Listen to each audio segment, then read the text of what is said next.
بہت سارے صحافی حضرات نے بھی اور پارٹی کارکنان نے بھی دیگر پارٹیوں کے رہنماؤں نے بھی اس بات کا اصرار کیا تھا کہ ہم موجودہ صورتحال پہ اپنے خیالات اور احساسات سے ناظرین کو آگاہ کریں، اور خاص کر کے پارٹی کا موقف اور اسپیشلی جو لداخ کی جو موجودہ صورتحال ہے جس میں چائنا اور انڈیا جو ہے وہ سٹینڈ آف پہ ہیں. تو بنیادی طور پر یہ بات سمجھنے کی ضرورت ہے کہ لداخ جو ہے وہ ریاست جموں کشمیر کا ایک تاریخی حصہ ہے، اور یہ کوئی 1846 کی ٹریٹی کے نتیجے میں نہیں بلکہ یہ 1835 سے جو ہے وہ اسٹیٹ آف جموں کا حصہ تھا اور بلتستان بھی. اس لحاظ سے ریاست جموں کشمیر جو 1846 کی ٹریٹی کے نتیجے میں معرض وجود میں آیا، اس میں ان سارے علاقوں کو ایک لیجیٹیمیسی دی گئی کہ یہ ریاست جموں کشمیر ہے.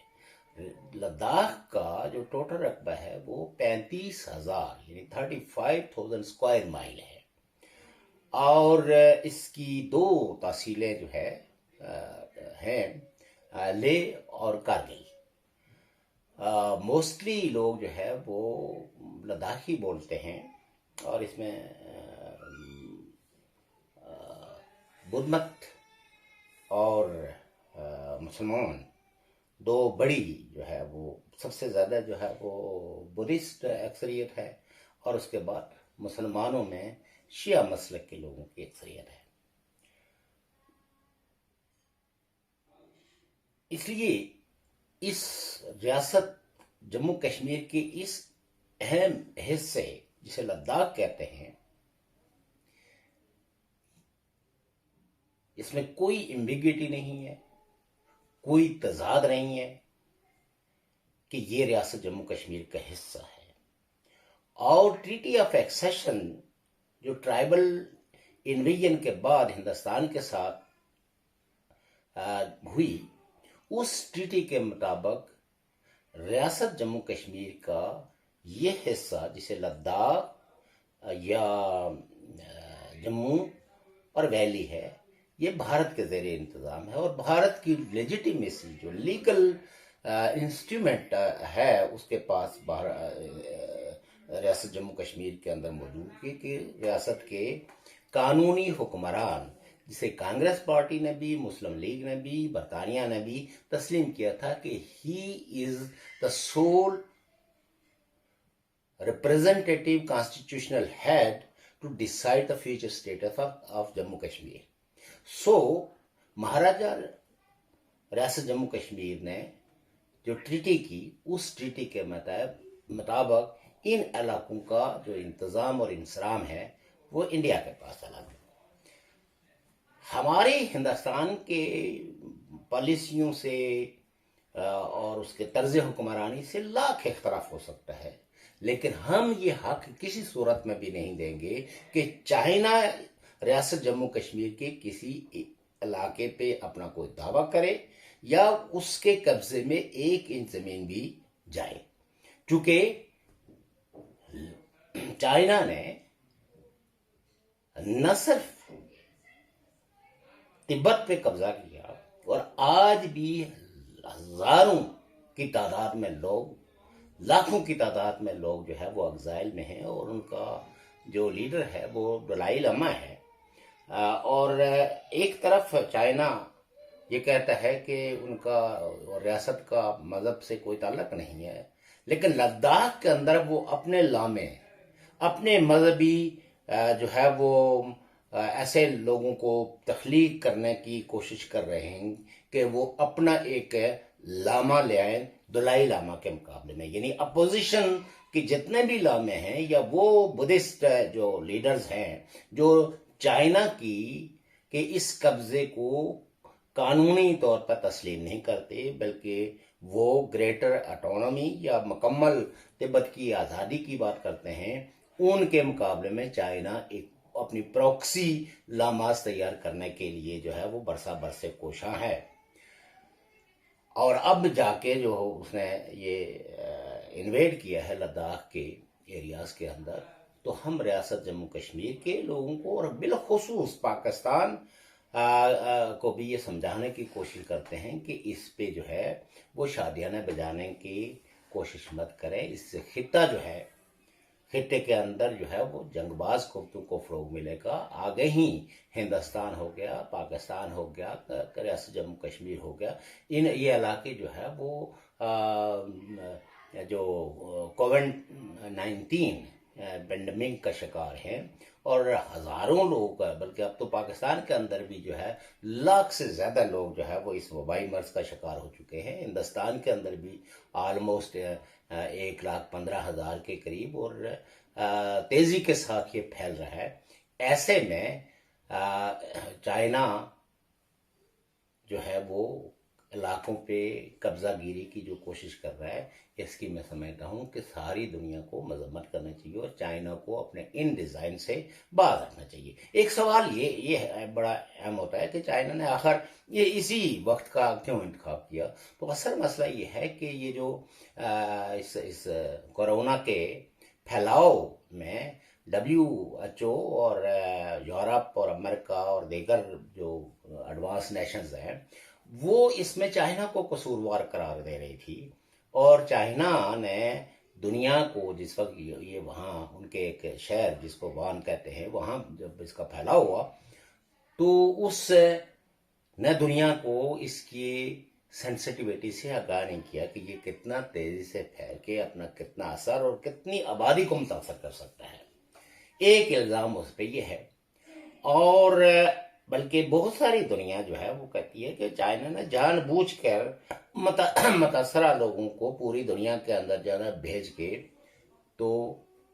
اس وبائی مرض کو پھیلانے کا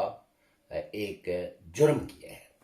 اور اس پہ بہت سارے ملک جو ہے وہ مطالبہ کر رہے ہیں کہ اس کی تحقیقات ہونی چاہیے. یقیناً جب تحقیقات ہوگی تو اس میں سچائی سامنے آئے گی. لیکن ہم یہ کہتے ہیں کہ، اور بہت ساری جو کمپنیز ہیں، کیونکہ سرد جنگ کے عہد میں چائنا جو ہے وہ پریویلیج تھا یورپ اور امریکہ کی، چونکہ ان کی جو خارجہ پالیسی تھی اس کا ایک حصہ تھا کہ چائنا کو نیوٹرلائز کر کے رشیا کے خلاف کھڑا کرنا. اس وقت سوویت یونین چونکہ ان کا ٹارگٹ نمبر 1 تھا. تو اس اعتبار سے جو ہے وہ چائنا کو تجارت کے اندر، اس کی اکانومی میں بہت ساری یورپ اور امریکہ اور ایڈوانس جو کیپٹلزم تھا، اس نے ان کو مارکیٹ ایکسس تک سہولتیں بہم پہنچائی. تو لہٰذا یہ ہے کہ آج جو بھی چائنا کی جو معاشی ترقی ہے اس میں بہت بڑا contribution United States of America اور کینیڈا اور یورپین نیشنز کا ہے. اب اور اس وقت ایک تھیوری یہ موجود تھی کہ جب یہاں کیپٹل، یہاں جس وقت لوگ امیر ہوں گے، لوگوں میں خود انحصاری آئے گی اور وہ جمہوریت اور جمہوری قدروں کی بحالی کا مطالبہ کریں گے. یہ ایک پرسیپشنز تھی، اور اس میں نو ڈاؤٹ کہ کئی جمہوریت پسند لوگ جو جمہوریت کے بات کرتے ہوئے جیلوں میں گئے اور مار دیے گئے. بلکہ 10,000 تو جو ہے نا وہ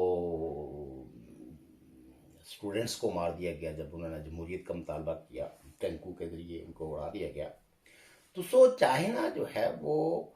میں سمجھتا ہوں کہ اس وقت اس کا جو ایکٹ ہے وہ ایک بروٹل ایکٹ ہے کہ بجائے ساری دنیا، ساری حکومتیں توجہ دیں لوگوں کی صحت پہ، لوگوں کو زندگیاں بچانے پہ، تو اس نے اس موقع سے فائدہ اٹھا کے ایک سرحدی جنگ چھیڑ دی ہے. تو میرا یہ مطلب تھا کہ تاکہ ہم دنیا پہ یہ واضح کر سکیں کہ China have nothing to do with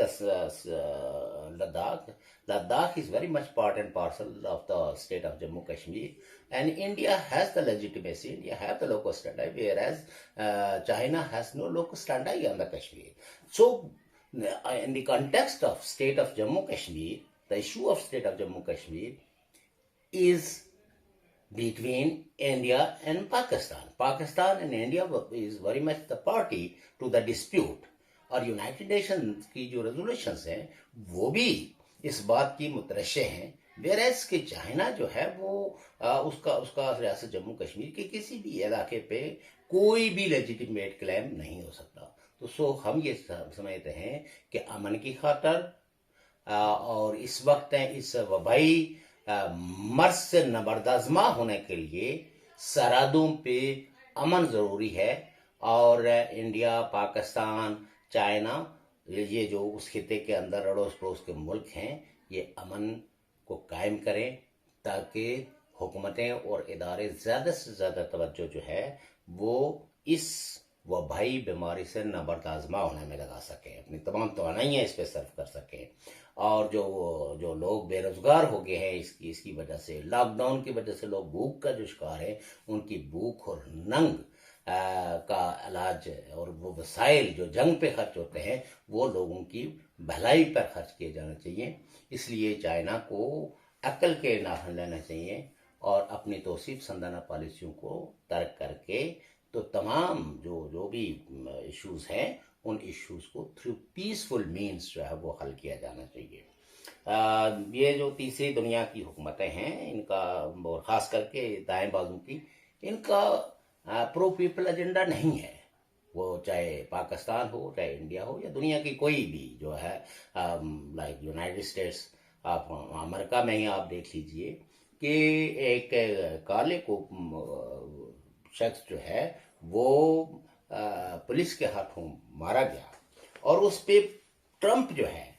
وہ جو پریزیڈنٹ آف امریکہ ہے، اور وہ امریکہ جس کی صدیوں سے ایک تاریخ جو ہے نا وہ آزادیوں کے حوالے سے، اور ایک اسٹیچو انہوں نے کہ ہم پوری دنیا کے لوگوں کی، پوری دنیا کی قوموں کی آزادی کا احترام کرتے ہیں، وہ اس